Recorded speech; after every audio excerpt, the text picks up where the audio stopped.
Man City Napoliga qarshi Husanov maydonga tushadimi? Video davomida buni birga analiz qilib ko'ramiz. Videolarimizni o'tkazib yubormaslik uchun taktikaga obuna bo'lib qo'ying. Husanov doim ham asosiy tarkibdan joy olmayapti, chunki City himoyasida raqobat kuchli. Abduqodir esa Pep qo'yadigan talablarning barchasiga ham javob bermaydi. Lekin shunday bo'lsa-da, u MUga qarshi so'nggi o'yinni asosiyda boshladi. Raqib esa hujumlarni Husanov yo'q qanotdan tashkil etishga majbur bo'ldi va shu orqali hujumchi ortidagi ikkala futbolchi Mbeumo va Amat o'ng qanotda tiqilib qoldi. Ya'ni Pep Husanovning yagona ustun jihati bo'lgan himoyalanishi bilan ham maydonda unga joy topib bera oldi. Bugun Man City Napoliga qarshi o'ynaydi, lekin 3 kundan keyin esa Arsenal kutmoqda. Pep Abduqodirni qaysi o'yinda tushiradi deb o'ylaysiz? Sizga tanlovda yordam berish uchun argumentlarni tayyorlab qo'ydik.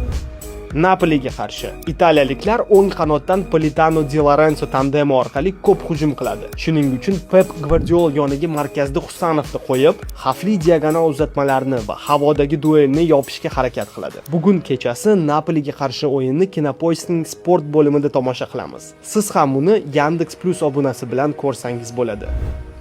Endi esa Arsenalga kelsak. Londonliklarning o'ng qanotida chuqur kira oladigan Madueke bo'lsa-da, chap qanotida xavf Eze va Calafiori juftligi hamda Athletic Bilbaoga qarshi gol plus assist qayd etgan Martinellidan kelishi mumkin. Shu sabab Husanov himoyaning o'ng qanotida o'ynaydi. Tezlikni yopish, pressingga bardosh berish va to'pni oldinga toza olib chiqish uchun. Hozircha esa